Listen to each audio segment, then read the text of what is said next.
I'm great. You're looking fab as usual. Oh, thank you so much. Like yourself. What have you been doing? How's your week been? We've been really busy. Been getting back into work. So like a lot of people probably getting back into a work mode. So haven't had much time for anything else. But yeah, we did go to a cinema. We opened a cinema this week, so I got to see you there. Yes, we Which did. was It's great. Yeah, really good. Yeah. We're very fortunate to be on Sydney Harbour watching a new release. So yeah, I very just good. feel like, honestly, some people talk about, there's a book called Purple Cows, and it's supposed to be about mindset and how when you repeatedly see something, repeatedly have something, you become desensitized and it doesn't have the same impact as the first time. And maybe that's probably true, but I just feel like with things like the Opera House and that open air cinema and that view, it never ceases to wow me. I'm always like, wow. Yeah, that's it. Yeah, it's incredible. And we're very fortunate Very to have fortunate. that and to have that practically on your doorstep, which is really great. So yeah, I always feel like it's the best. Yeah, that was a really good night. So it was. Yeah. I just feel like it's the best cinema in the world. And what else have I been doing? I've been refocused on the dating thing. Refocused. Oh, okay. Refocused my efforts. I took your advice. Okay. My advice was your advice that you gave me on the night we went to the cinema. Yeah. Which was like. So just for our listeners, I was basically giving advice. Don't know how valid it would be, but about how you frame yourself. Well, icebreakers essentially. Yeah, on your profile. So which could determine what kind of partner ends up responding to you. Well, potential, yeah. So it's good. It's good. Yeah, one of the advice lines I gave you was I said that previously I've often used quotes from films and as a bit of a hook.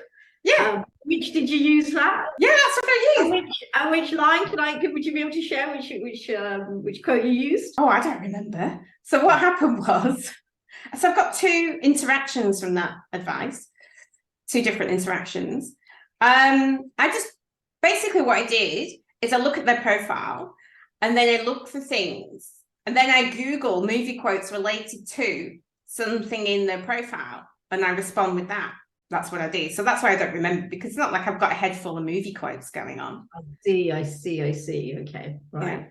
Yeah. So as usual, thank you, Google. I could be a dating guru. I could be a dating guru. I've had 35 plus years of dating experience, and we'll see. I don't know how that reads, whether or not it's complete failure or whether it's just experiences.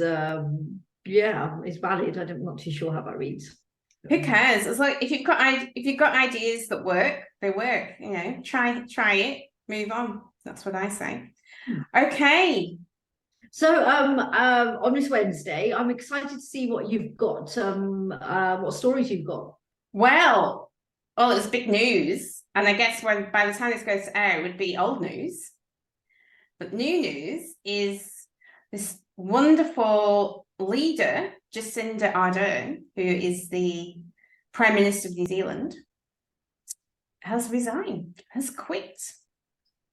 I know, but when you sent me through a link for this, because I've had my head buried in my work, and when this came up on my feed, it was really shocking for me to hear that. So I can believe it. I can believe it. So, and what reason was cited? Well, she basically says she's tired. I'm not surprised. I'm more surprised that any of the leaders that led through the COVID times are still going. Demanding role in itself anyway, and then you throw in the curveball of COVID and having a leader to have that responsibility of navigating an entire nation through that period, through that pandemic. Exactly. Insane. So basically that's what she's saying. And I say, good on her for recognizing that if that's the reason and doing what she needs to do for her. So this is the headline in the BBC News. Jacinta Ardern, New Zealand PM, quits citing burnout. So she's quitting as New Zealand's Prime Minister ahead of this year's election, saying she no longer has enough in the tank. Enough in the tank. Wow. Yeah. The shock announcement comes as polling indicates her Labour Party faces a difficult path to re-election in October. Miss Ardern choked up as she detailed how 6 challenging years in the job had taken a toll. Labour MPs will vote to find her replacement on Sunday, the 22nd of Jan.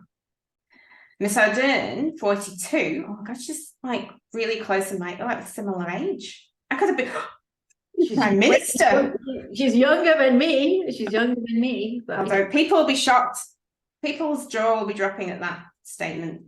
Yeah, in fact, actually, I think she's the youngest prime minister, youngest female prime minister in the world. So Miss Ardern said she'd taken time to consider her future over the summer break, hoping to find the heart and energy to go on in the role. But unfortunately, I haven't, and I would be doing a disservice to New Zealand to continue, she told the reporters. Miss Ardern will step down by the 7th of Feb. If no would-be successor garners the support of 2/3 of the party room, the vote will go to Labour's lay membership. I didn't know that's how it happened. Okay. She became the youngest female head of government in the world when she was elected Prime Minister in 2017, aged 37.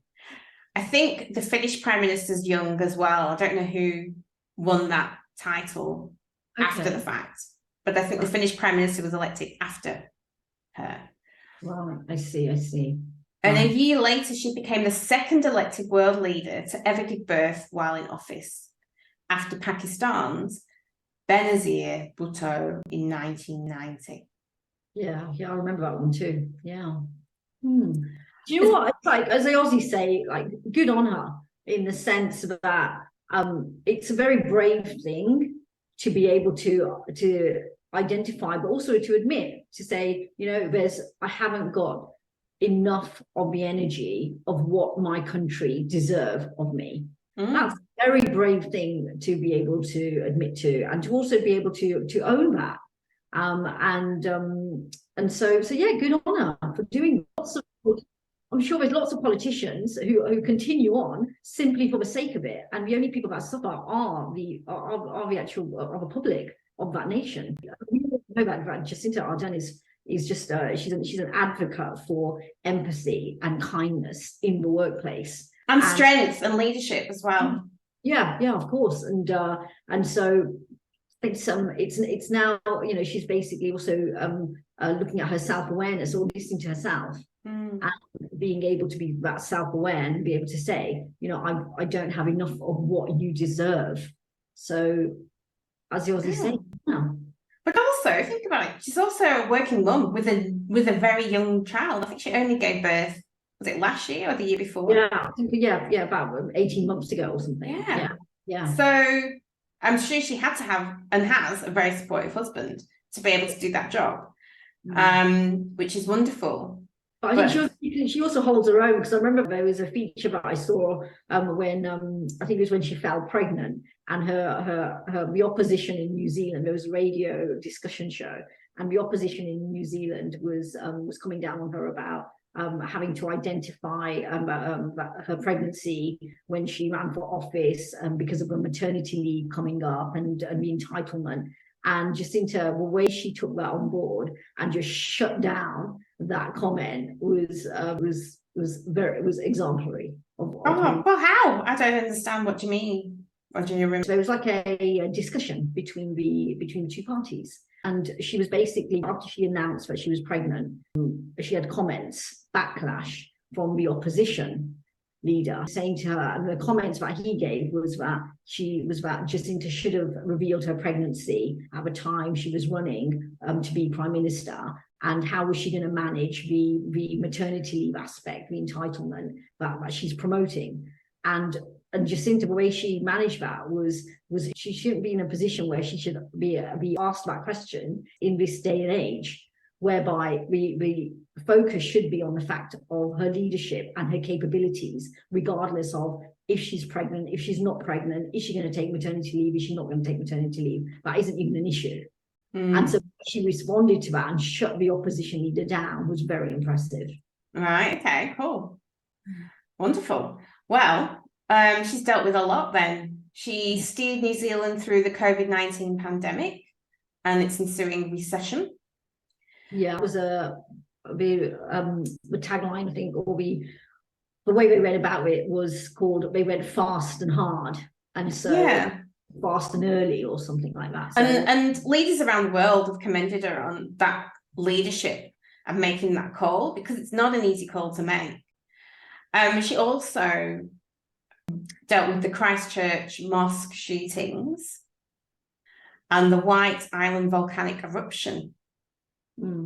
So those are all the things she's had to deal with. And she said the past 5.5 years have been the most fulfilling of her life, but leading the country during crisis have been difficult. Yeah, because it wasn't like, it wasn't smooth sailing, day-to-day stuff, was it? No, that particular period was an era of daily change. There were daily updates in almost every country that I can think of, which was being led by the politicians. And in comparison, with Jacinta Ardern's approach, the fast and hard, compared to Boris Johnson's approach, it's just it was miles apart, and you could see the difference just in itself. So yeah, it's not even that, just that event, all of those events, more than one for her, crisis, all those crises basically. Yeah, the shootings that happened, the empathy that she showed was it's amazing. It's just amazing. For me, it's just her authenticity that does actually shine through, whereas it's not always doesn't always shine through with leaders, heads of state. I very rarely see that with heads of state, actually. So this is what she says. She says, these events have been taxing because of the sheer weight and continual nature of them. There's never really been a moment where it's ever felt like we were just governing. National Party leader Chris Luxon was among those who thanked Miss Ardern for her service to New Zealand. And then there's quotes from different people commemorating her, saying how much of an incredible job she did. And this was the opposition leader. Wow. Saying she's given her all to this incredibly demanding job. That's quite, what would I say? To get a compliment from opposition leader like where he could have just said, it's rare that happens. Yeah, I think so.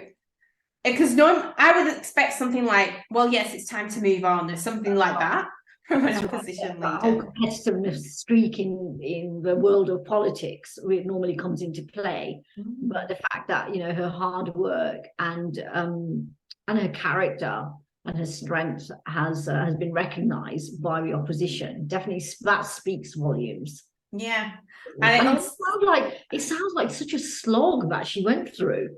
Well, it's crisis after crisis. The last 5 years, what New Zealand went through, and she had to navigate her people around this. It just sounds like that's what I'm saying. It's a very brave thing to do, to be able to then step away, but it's understandable, and I commend her for doing that. Totally. It's a great loss to New Zealand and also the world. But I commend her, for herself and her health first. Yes, absolutely. And the Prime Minister of Australia, Anthony Albanese, described Miss Ardern as a leader of intellect, strength, and empathy. And so basically, lots of members, so specifically here, lots of heads of state, head of state of Australia, head of state of Canada, even an opposition leader, have come out with very complimentary compliments about her leadership and her service, which I think is very beautiful. But what I found interesting when I read this is that while Miss Ardern was often seen as a political star globally, opinion polls suggest she was increasingly unpopular at home. She led the Labour Party to a landslide election victory in 2020, capitalising on her government's strong early response to the pandemic. But the latest opinion polls put her personal popularity at its lowest since she was elected, and approval of her party's performance similarly low. So basically, her popularity in her own country is apparently decreased, diminished, and quite low. I'm not surprised either, because people are everywhere, and this is really in nearly all countries, are going through a recession, of feeling the after effects of the pandemic and the lockdowns and how it's managed. And there doesn't seem to be a perfect way to have managed that situation that we've never been in before. There never is. Since the Spanish flu. Like, for example, parenting, you know, there's no one rule for parenting. I mean, there's no comparison, but in terms of a COVID pandemic, you know, we didn't know it's what was going to happen. We've never been faced with that type of crisis until since the last 100 years. And who knows, it will probably happen again in the next 100 years. But being a politician at the time of COVID is what is probably the most difficult time in a career. Yeah. So what doesn't surprise me is that the leaders, whether they handled it well or not, get blamed for the consequences, which is a rising cost of living, the recession. With the rising cost of living comes other things like increasing crime. So these are the reasons and the things that she's been blamed for, and that doesn't surprise me that any leader's blamed for those things. Yeah, when you're a politician, you're not going to make everyone happy. There's always going to be some groups, some parties, you know, that you don't get on side. And Jacinta Ardern, she addressed that when she came into office and took that role. I think in one of her speeches, you know, she was saying about there were people that voted for us, but there were also she recognized that, and she admitted that there were also people that didn't vote for us. And she said, regardless of that, she's going to do her best. And that's what it comes down to. You can, as a politician, in any role, you can only do your best. And if it isn't good enough in someone else's eyes, you know, there's not much you can really do about that. Yeah, I guess you're right. And the reaction to her announcement of, you know, leaving has been varied. So you've got, you know, her supporters that are actually coming out and saying what a great leader she was or is. And then you also have the critics that will say that she's running away for getting out and blaming her for the problems that New Zealand is facing. All completely understandable. And then you get other people saying that she's one of the greatest prime ministers in New Zealand's history. Yeah, but it's definitely going to be a mixed bag for sure. Sure. About the when you mentioned, Tracy, about the authenticity of Jacinta Ardern, it's interesting how I can't think of another prime minister in New Zealand or elsewhere actually that stepped away because of burnout. And so, you know, for Jacinta to be able to cite as a resignation, you know, like I said, it's brave to do that, and I commend her for doing that. You know, would we hear the same from a male prime minister? I don't think so, because I've never, only because I haven't heard it. Maybe, you know, please correct me if I'm wrong if you have. I also think, because being someone who's experienced burnout myself, that and then this is my belief I had at the time, that it seems a weakness to admit that, because what you're essentially saying is you can't go on with the way things are, or you're out of fuel, or, you know, nothing left in the tank. It's basically what you're saying. Yeah. And it's perceived as a sign of weakness, which is unfortunate. So I can see why. So that's why, especially from a leader, that it's so brave. And also, I guess she's also giving other people permission to admit that as well. But the difference with her and like the likes of me is that I could and can just change my situation like that if I'm experienced burnout. she probably had that feeling long before she's come to this decision. Yeah. And she probably felt like she didn't have a choice then. I'm just completely speculating to leave, because she probably thought, I'm just speculating my total opinion, that her country needed her and she had to continue. I totally get that. It doesn't seem like it was a decision that was made over, the last 2 or 3 weeks or even months. It must have been going on for a while. But it seems as though maybe she's stuck in with it, and obviously we're speculating here.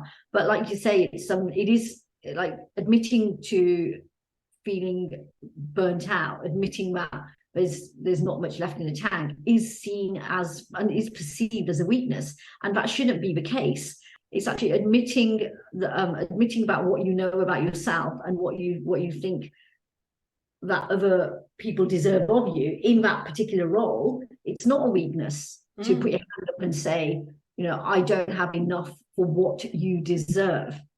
I think that's definitely the missing piece of it. It's about what Jacinta thinks her nation deserves. They should really, to commend her for that. Yeah, exactly. So really, then that's pretty much the article. It finishes to say that Miss Ardern stressed that she wasn't resigning because she and the party were unpopular. She says, I'm not leaving because I believe we can't win the election, but because I believe we can and will. And we need a fresh set of shoulders for that challenge. And then it talks about contenders, which I'm not going to go into. And then she lists her government's achievements on climate change, social housing, reducing child poverty as ones she was particularly proud of. And she said that she hoped her legacy in New Zealand would be as someone who always tried to be kind. And she also says that I hope I leave New Zealand with a belief that you can be kind but strong, empathetic but decisive, optimistic but focused, and that you can be your own kind of leader, one who knows when it's time to go. That's what she said. Yeah, exactly. That's it. That's right. Round of applause there for sure. Yeah, and you've seen her mention about the kindness value that she has and that she leads with, and also her mentioning empathy. So there's actually a documentary about her on Netflix at the moment, and she talks about how you don't necessarily need to be the most strongest sounding person in the room, because you may not necessarily get your message across in that way. Basically, I suppose she also was talking about or reflecting upon that authenticity side of things that you mentioned. So yeah, I feel like, well, there's different styles of leadership. There's that very direct, in your face, loudest is heard. The louder you speak, the more you interrupt people, the more you repeat yourself. And there's no compassion in that kind of communication. It's very masculine in its style. And there's the idea that being kind, being compassionate, listening, having a gentleness to communication is somehow weak and not attributable to leadership or leading. There's evidence here that that's not true. And more people want to see that type of leadership in the world today, because the old style of leadership is not as effective, or it's not as sustainable, I would say. Yeah, and I think that's what really gained Jacinta's popularity. Because she wasn't afraid to show that empathy side and lead with empathy, lead with kindness. Yeah, exactly. And to be able to get her message across. Yeah, totally. Yeah, and so yeah, I mentioned about the documentary about Jacinta on Netflix, and it's actually the documentary is made by Harry and Meghan. Wow. Yeah, Harry and Meghan are making a series of documentaries about leaders. I didn't know that. Yeah, and it's on Netflix. It's a series called Live to Lead. And so they've selected a number of leaders, past and current, and it's a short documentaries about their life, and also interviewing them about their life. Jacinta is one of them. That Harry and Meghan have selected is Jacinta Ardern. And so we have 30-minute documentary on Netflix. This is, I feel like I'm promoting this, but I feel like you promote Netflix a lot. You can watch it on Netflix, and yeah. So I suppose like it's a segue into the next story that I came across. So there's been explosions in the press, in the media, around Prince Harry's new book, Spare, and this has caused an explosion across the world, because he's basically given us a full insight into how the royal family operate.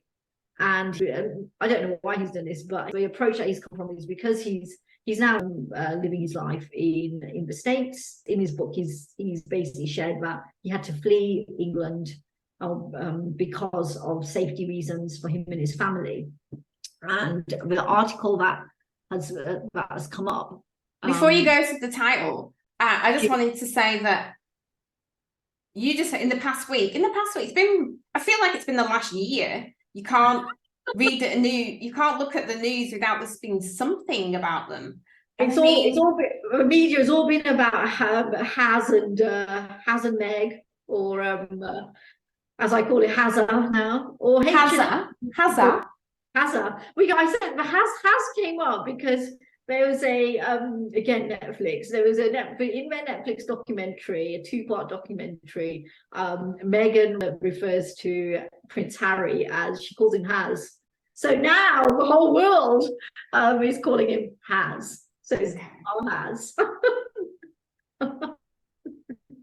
So yeah. So Hazza in my book. Okay. Haz and Meg. So the title of this story is "Prince Harry Says He Was Bigoted Before He Met Meghan," and the article is from BBC News, which came out this week. And I'll go on to read the article. Prince Harry has said he was bigoted before meeting Meghan Markle in an interview with US broadcaster CBS. He also said he was naive about how her ethnicity would affect media coverage of their relationship. In a new book, Harry also expressed regret at calling a South Asian cadet a racist slur while at Sandhurst. The royal family have declined to comment, obviously. So, but his claims once again bring up highly sensitive subject of race in the institution. And essentially, that's why this story exploded recently, because again, it does bring up the subject of race in the British institution, and especially in the royal family. And the article goes on to say Harry's memoir Spare was leaked after some copies went on sale early in Spain. In an interview ahead of its release, Harry said, "I went into this incredibly naive. I had no idea the British press was so bigoted. How I was probably bigoted before the relationship with Meghan." So he was. So it's really interesting, because this article, I mean, there's a lot more that's in this article, but I suppose what I'd like to say is that it's interesting how what he's saying is that he had these ideas that he was living with up until the time when he met Meghan's. Obviously, Meghan's entered his life. He's building a life with her, and now he's actually seeing how racism and being a person of color impacts you in your life, because now he's getting first-hand knowledge of it. And this is what he's sharing.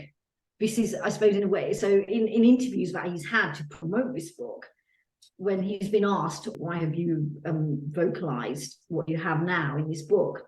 What's your intention? This is one of the reasons why he's citing for writing this book, is so that he can share with other people who may have the same beliefs as them, or that it's not necessarily like that he wants to shine a light on what is really happening. So I don't know if I buy that, but then I would have to read the book for myself to see if that I believe that, because how much of the book really talks about that? I imagine it's like 1%. You know, I haven't read the book either, but are you going to read it? This is the question I was going to ask you. I mean, are you going to read the book? My answer, yes, I am. But that's because I'm a book reader anyway. I've always been interested in the royal family. So for me, regardless how much press attention this book gained, I was always going to read it anyway because it's coming from him and it's a perspective that we haven't seen before of the royal family, and I would really like to hear his perspective in full, rather than short, sharp sections and excerpts which have been shared in interviews or in news columns or on news features. So I personally am going to be reading the book. Right. Well, then I'm going to ask you, how much of that book actually focuses on the idea of bigotry and, I guess, racism institution? Because I just find it hard to believe that that's an intention of the book. I think if I suppose I'm going to kind of turn it around a little bit. If Harry chosen a life partner who was not a person of color, would we still be seeing this book? No. So that then goes to say that then basically the reason why he's writing this book is because he's had this experience of being exposed to racism, to bigotry, and he's seen his beliefs in a different perspective through a different lens, and that's why he's writing this book. But then it's also partly how he's been treated by his family, regardless of regardless. So I think that's more about the book. It's more about how he's been treated by his family.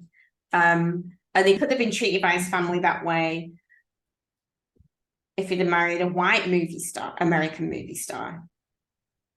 He could have been, but I think there's the extra element. Oh, totally. You're right. There totally is that extra element. Absolutely. And that's one of the reasons why, just one of the reasons why he's deciding to expose his story. And I think, and going back to the feature. Sorry, where was the source of the feature? So, I mentioned it being BBC News. Oh, sorry, I missed that part. Cool. So going back to the feature, he basically mentions about the press, about the British press, and how skewed they were. So I'm going to find so in the article it says, in an interview ahead of its release, Harry said, "I went into this incredibly naive. I had no idea the British press was so bigoted." Okay. So if we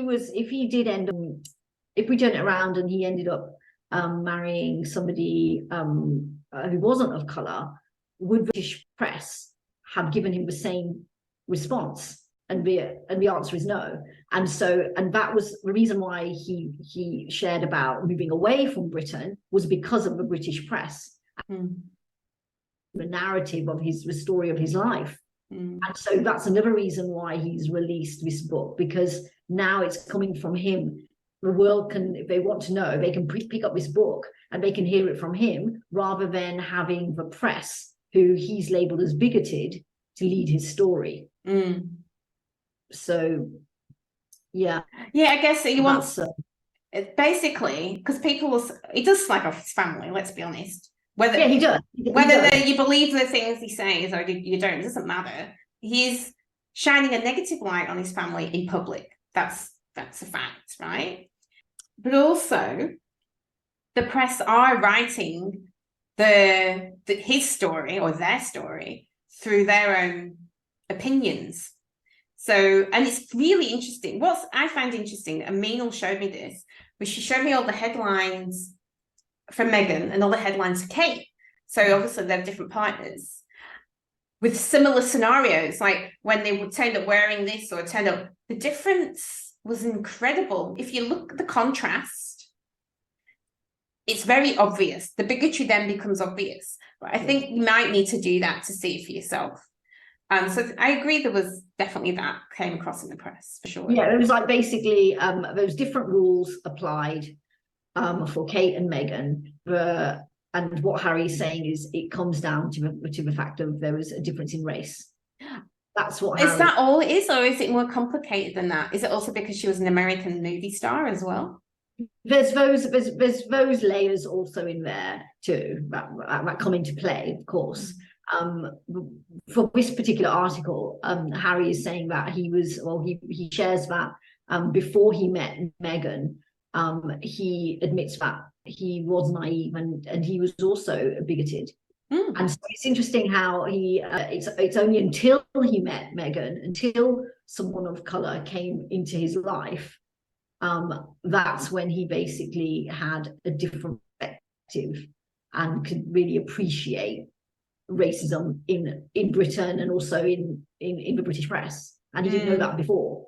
So, and I suppose many, you know, maybe this is more common than we realize. Maybe there are other people out there who have been through experiences where they think they know their own beliefs, and it's only when someone else comes into their life or somebody or they're in a situation which they've been exposed to, and then they have to question their own beliefs in terms of prejudice and even racism. Absolutely. Have you ever had that kind of experience, Tracy, where yes, I have, because the level of racism I've experienced is completely different to the level of racism somebody who's black, like purely black, isn't biracial. It's completely different. So, and I know that, and what I'm saying is I have privilege because it's this weirdest, strangest way to grow up, to feel that you're not black enough and you're not white enough in different people's perceptions. But I still have privilege.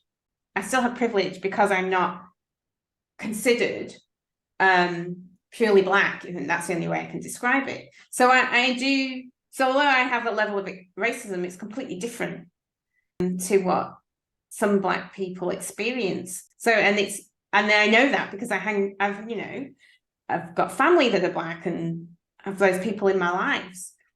So yes, that was a realization, but at a very young age that I had. But I see it happening because I have a lot of white people in my life as well. I see it happen when they come into contact with other people of color, not just me, but other people of color, or people where English isn't their first language.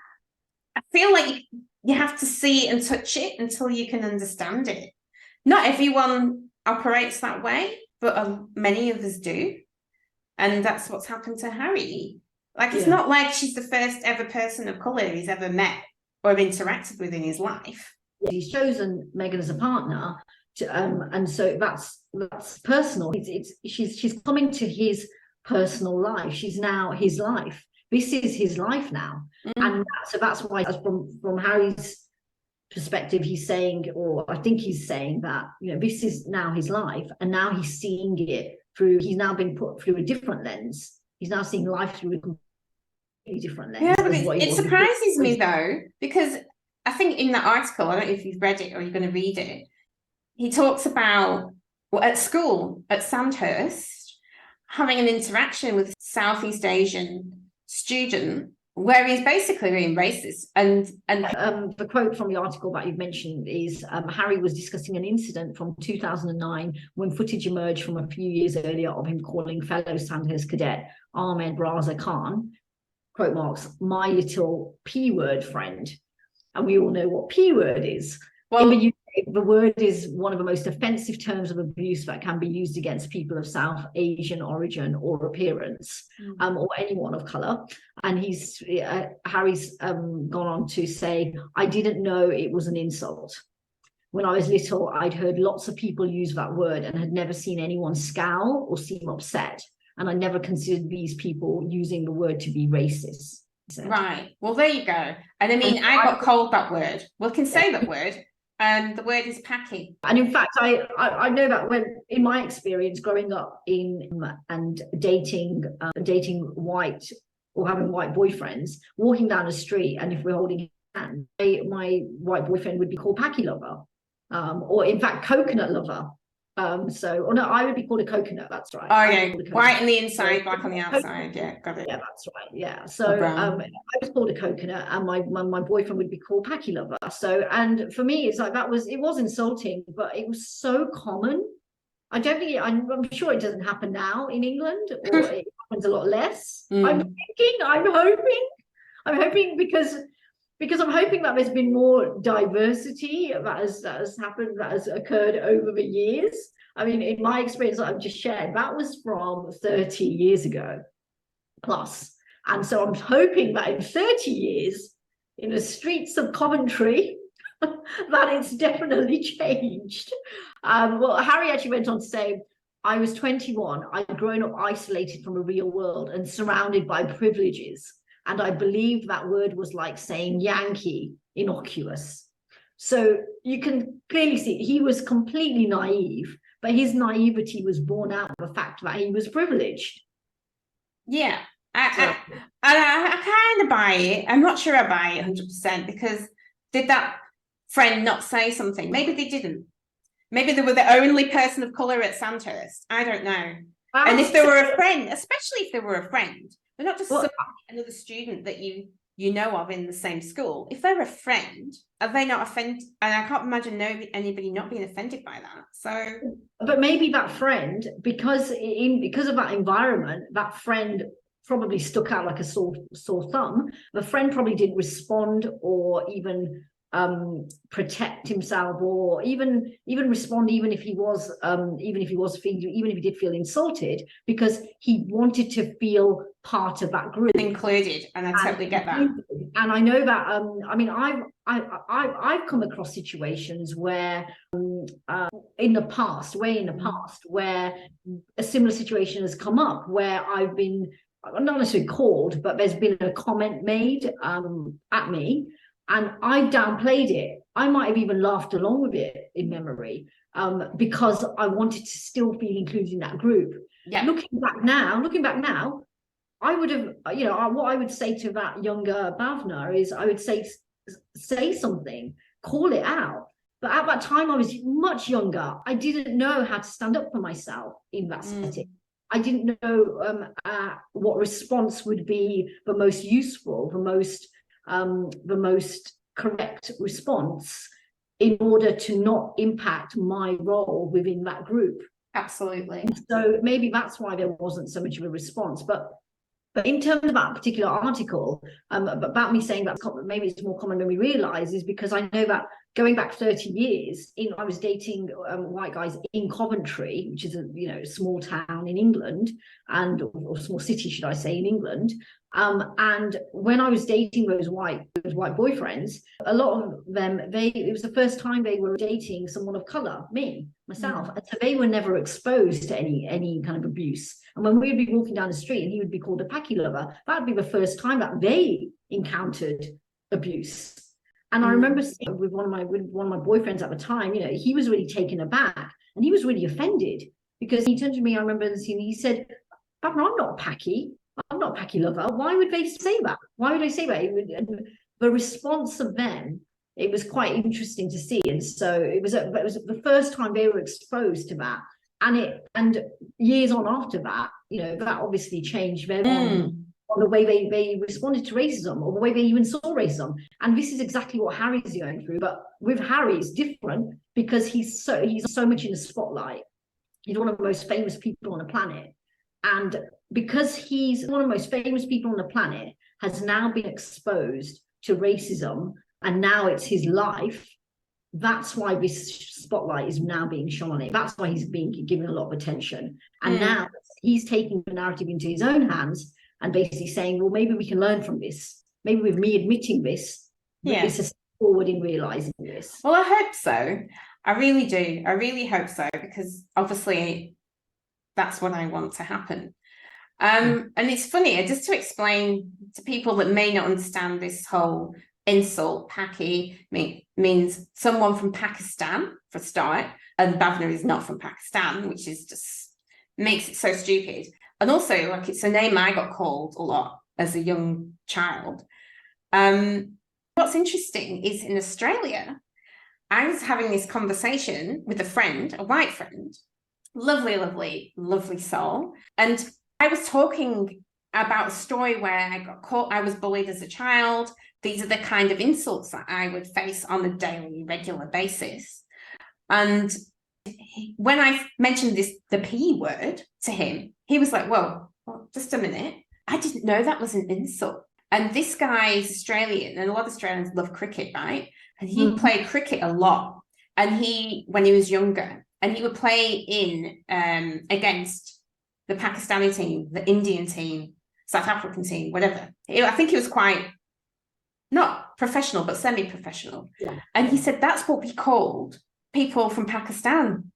Like, that's what we call them in a, I guess the way Prince Harry is saying he thought, you know, Yankee in that kind of context. He said, that's what we called them. And I had no idea that was offensive. So and maybe it's the environment too. Yeah, and maybe it's the environment. That isn't very interesting because the environment that you mentioned in is sporting environment. And in a sporting environment, you know, it's definitely, yeah, but the word Paki, I haven't heard it used in a sporting term, but I suppose, you know, but it's used in a more camaraderie type of term. But really, but at the end of the day, it's quite a derogative term. So and it's a racist term. I guess people might want to know why, and really simply why is because behind that word was a lot of hate, a lot of disgust. It's the energy behind the word and how it was used the most often in Britain, and that's why it's so offensive. Yeah. And even stupid when it's used in reference to the likes of me and Bhavna. Yeah, absolutely. I haven't heard the word used in a very, very long time. Here in the UK and in Australia, I haven't personally heard the word used in a long time, which I'm hoping is, you know, there's differences as we're progressing. Well, it's different here because there wasn't, you know, a large, immigration of people from Pakistan where there is in the UK, which, you know, relates to why it was used there as an insult. From what I understand, it was used as a term of endearment against a team from that country. So the context is completely different. That's it. It's definitely, it's the context. That's it. Yeah. But yeah, so you know, and you know, this story with Hazza loaded in the media. We're obviously giving it some limelight too, but it's worthwhile discussing, especially in terms of the fact that Harry is sharing that he's had a change of perspective and he was naive about his perspective. Yeah. And he's basically sharing how he's growing and how he has grown as a person with his perspectives. Yeah. I'll be honest, I don't really care about how he's grown. Why is that the case? I should. What I like is that he's shining a light on this part. It's far more, his situation is far more complex, and he definitely has a lot of pain relating to his family and how they've responded to this. And I hear, because this they're so in the press so often, I hear around me people that struggling to understand or believe that the royal family are racist, or there's anything to do with racism involved here. I hear that from white people.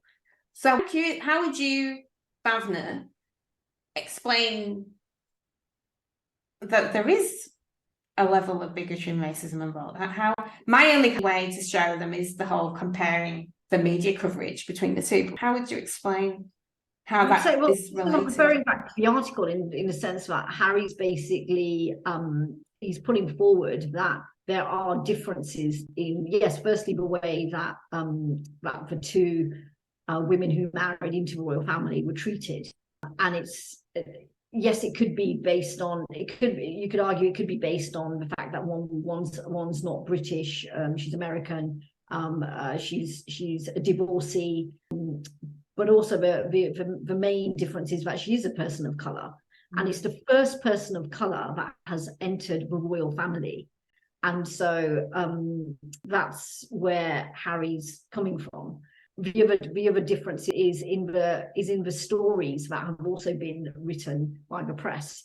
One of the headlines was "Straight Out of Compton." What does that mean? I don't know what that means. So basically, Straight Out of Compton is Compton is a region, an area in the US which is known to be area. It's quite a rough area for blacks. Oh, is it like ghetto, basically? Yeah, and they basically associate. So Straight Out of Compton, a headline like that, is literally directed at race. Absolutely. It's not Straight Out of Hollywood. No. If you're Straight if a headline said straight out of Hollywood, then we would know, okay, the press are really jumping on the fact that she's an actress. Yeah. It wasn't straight out of the US. Yeah. Because then that would then say, okay, well, the press are homing on the fact she's an American. And also on the American side of things, there was also the other American that married into the family was Wallis Simpson, who was married to Edward. And there was hardly any suggestion or comparison of Wallis Simpson with Meghan. And Wallis Simpson, yes, she got some bad press, but it wasn't about her being American. It was more so about her being a divorcee. Again, with Meghan, they didn't focus on that. So the factors that we have mentioned about being bigot could maybe be based on her being a US citizen, about the fact that she's a divorcee, the fact she's an actress. Hardly any of that was touched on in the media. One of the main headlines about Meghan was straight out Compton, and I think it was actually that particular press article which prompted Prince Harry to put out a statement. This is before they were married. Prince Harry put out a statement which was about the British press crossing a line, and that's when Harry wrote in his statement, "A line has been crossed." That was a quote from his statement. He was pointing at race. He was saying, "You've now crossed a line." And that was before they were married. And so since the marriage, and even before then, since that time, that line has continued to be crossed. That race line has continued to be crossed. And that's why Harry is basically saying that this about bringing up bigotry in the British press. And he's also insinuated about it being in the royal family because of something he shared about there being a question about how dark the baby was going to be. I heard that. Yeah. And so this is all in the book. And so, and yes, there'll be portions of a book which I expect there, and I've heard of it being portions of his upbringing and also his family relationships. But there's also a portion of what we're discussing today, which is on press being bigots, and also the press really honing in on his choice of partner being a person of color, and how that has impacted his life, and how he has this newfound knowledge of race and people responding to you being of a certain race, and how that impacts your life. Well, it's interesting for sure, and thank you for explaining that, Bhavna, because I don't follow it because I just don't want to get sucked into that charade. So I have not been following it. Well, I've been hearing from my friends like yourself bits and pieces. I follow it all. I have to say, I follow it all. I'm not big fans of Hazza and Meg in the same way I'm not big fans of I wouldn't say I'm massive fans of Kate and William, but I suppose for me, so I'm personally very interested. I've always been interested around royal family, so yes, I do follow. Okay, that's why. And we're both from Britain, the UK. Right. I'm not interested. I'm not an anti-monarchist. I'm not a pro-monarchist. Actually, I'm a bit of a pro-monarchist in the sense that I like that tradition, that history. And I think they can add value. Whether they do or not is questionable. I think they can add value in their position. Like Prince Harry, I guess, is now with that, in a way. Yes. Yeah. And going back to the Jacinta Ardern documentary, so Harry and Meghan, because they've stepped away from the royal family, they obviously still have a sense of they want to make a difference with their titles. And one of the things they've done is produce this documentary series on Netflix. It focuses on 8 documentaries around leaders of the world, and has interviews with those leaders to share stories about what makes a leader from their perspective. Yeah. Hence it's called Live to Lead. And so they're, in this sense, what they're doing is they're taking their position now and turning it around and coming from an approach which is led by them, rather than a leadership which is led by the royal family and each correspondence and all the rules and all the red tape around that. That's why Harry is also saying he left England, because there was a lot of red tape around what he could and could not do with with his title, with his privilege. Well, that's great. Great. That's what I'm saying. They can add value in the world. Everybody can add value in the world, them in a particular way. So wonderful. I think it's absolutely wonderful. I'd really like to go to this what would you do segment. Right.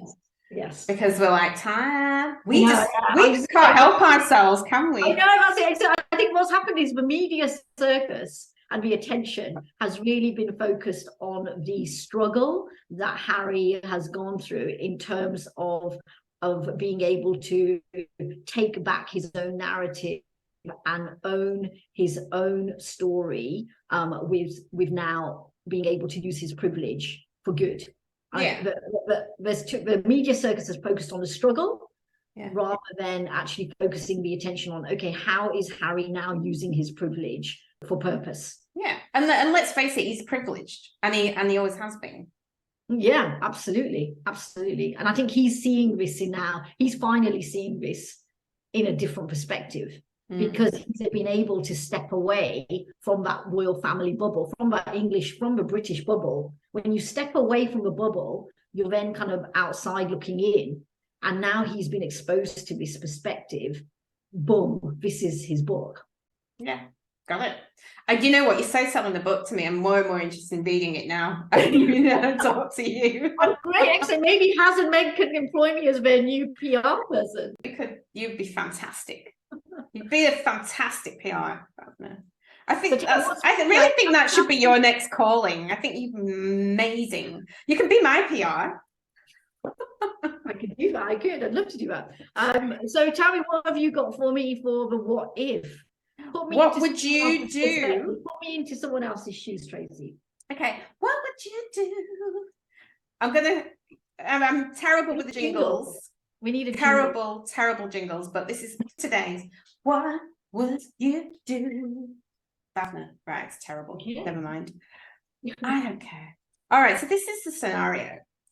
You hear a white co-worker say they aren't privileged because they grew up poor.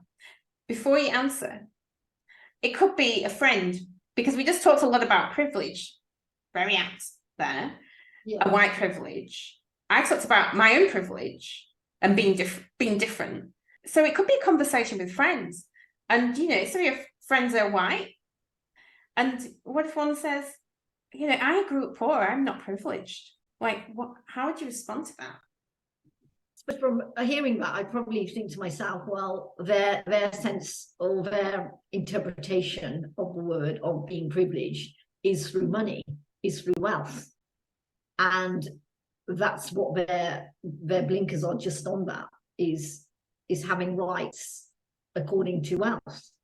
But having rights is really according to so many other factors, including race. And so I actually wouldn't open up that conversation with if it was a friend or a co-worker. I wouldn't respond with it opening up a can of worms. I may be inclined to put in there to comment, privilege isn't just about wealth, and then to see what their response would be, and then navigate that conversation from there. But it would give me an idea, that particular comment would give me an idea, or even a judgment around what this person's perspective is.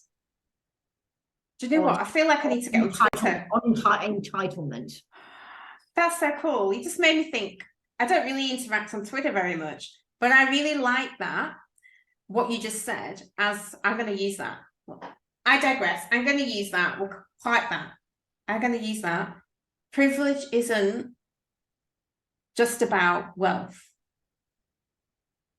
I'm going to use that in a question. Okay. Thank you for that. But anyway, you're right. It isn't. And so I get the feeling, if I'm at work, if I was in my old workplace and I heard somebody say that, honestly, I'd be the same. I'd be like, oh, this is a can of worms. This is going to take up too much of my time. I am not going to go there right now. I would be the same.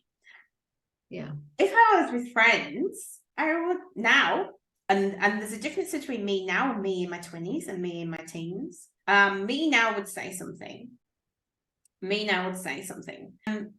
This is from the Lean In. So this is the stats, and yes, it's in America, but we can totally translate this to Australia, Britain, Canada, different countries. The numbers might be slightly different. What's the origin of a scenario? So it's saying that this kind of thinking is fairly common. 63% of white Americans say they don't benefit much or at all from being white. Yeah, they believe that's what they say and that's what they believe.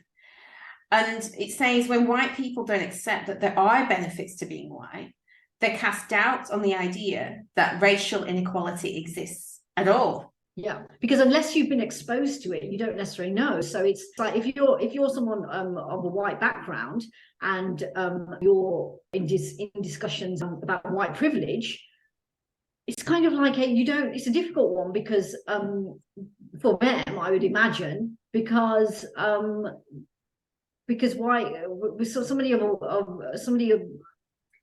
somebody being of a white background wouldn't have any exposure to much racism, and so for them to comment on even privilege because they don't know what the other side is like, it's really difficult. And I suppose I'm going to bring it up Harry and Meghan's scenario again. This is what Harry is. I as an example, I can give Harry. So Harry's been born a prince.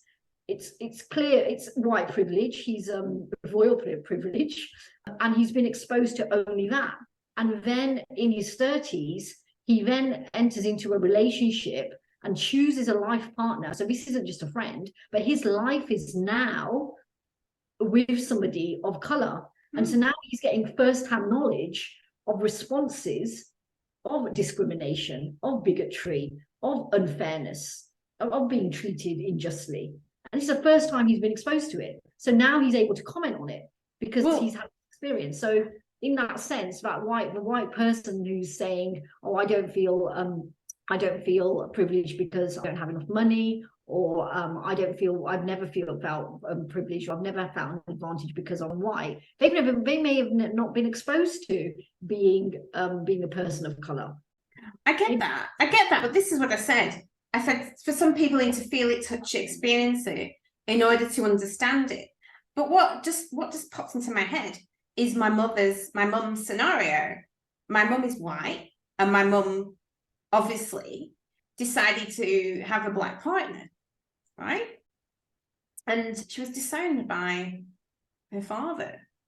And the thing is, her father said to her, and this is just, if I remember correctly, from what my mum has told me, that your life is going to be very difficult. That's what your granddad said to you. Yeah, I don't want you to go into this relationship. Your life is going to be hard. And I don't approve. And this is the 1970s in the UK. This is 1970. Yeah, in the UK, and actually in Northern Ireland. And there's actually not very few black people or people of any colour other than white in Northern Ireland. I mean, especially then. Now, definitely more for sure. But then. So the question is, well, how did he know that it was going to be difficult if he didn't have any friends of colour or different nationalities other than him being Irish and other people being maybe English? How did he know?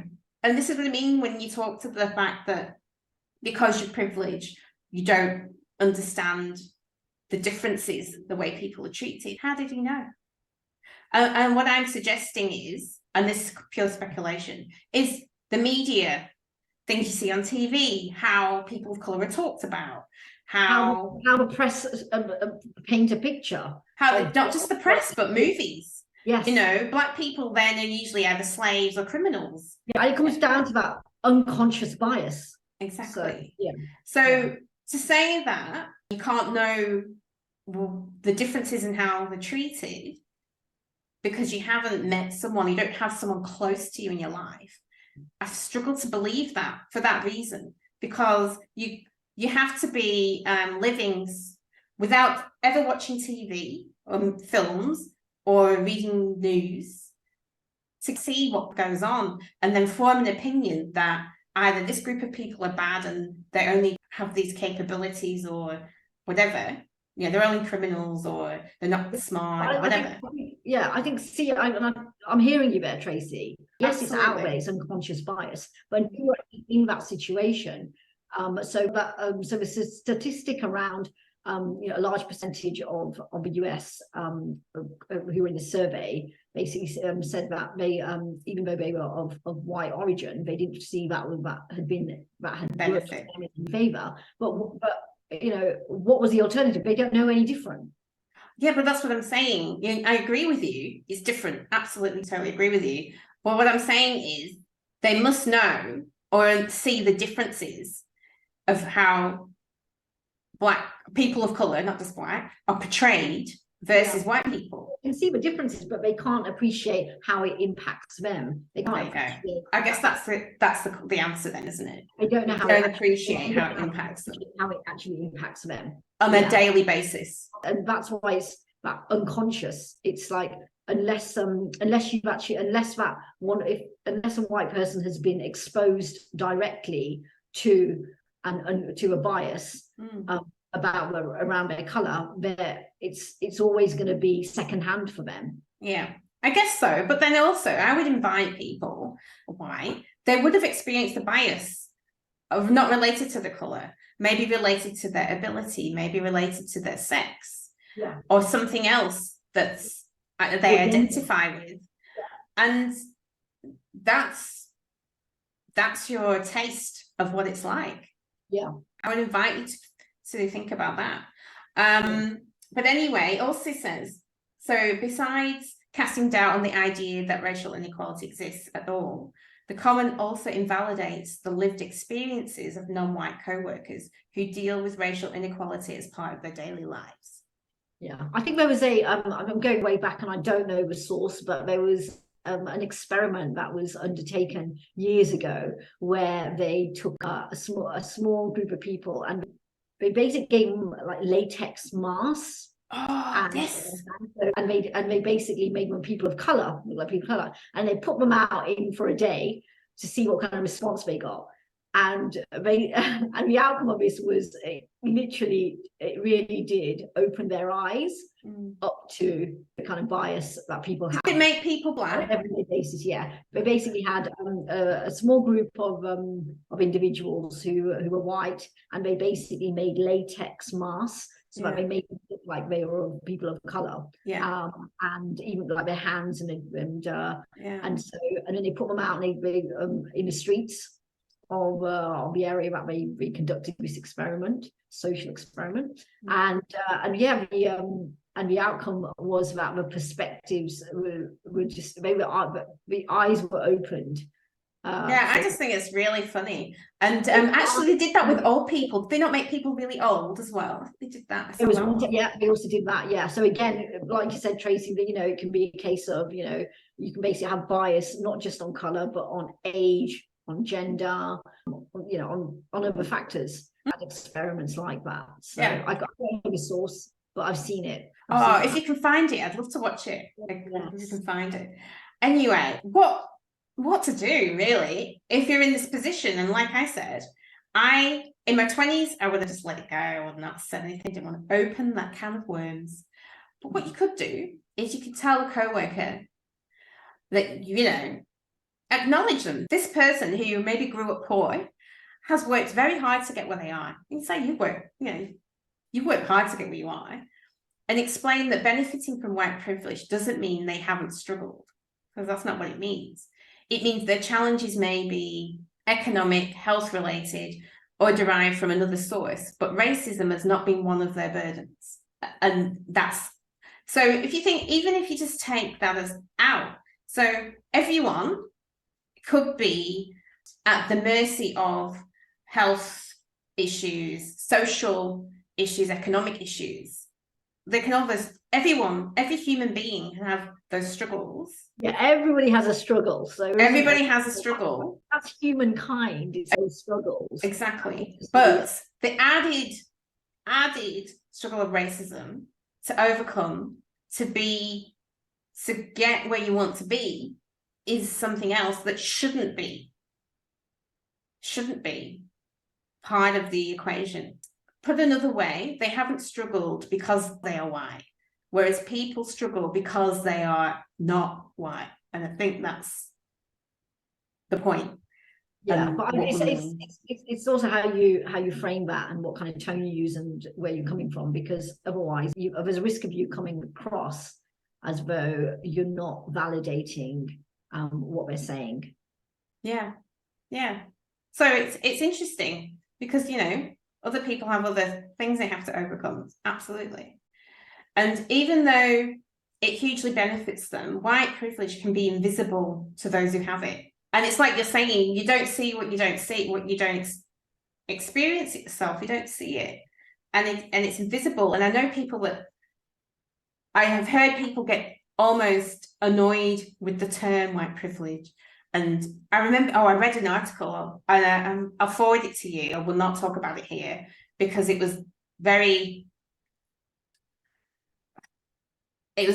extreme rant about white privilege not being a thing. And essentially this author concludes that, everybody just needs to be nice to each other.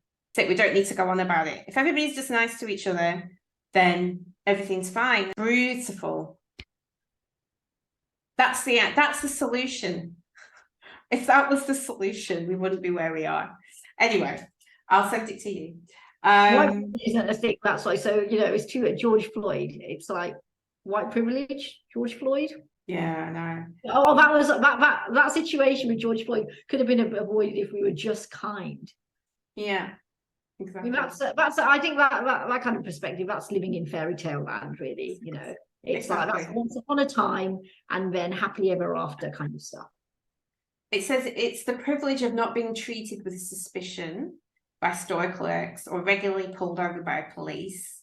It can mean being hired over a Black candidate with similar experience, or getting a mortgage when a person of colour in the same financial situation is denied one. And this happens a lot more in. Yeah, and also actually there was a news feature that came up this week about a TV show coming on Apple TV.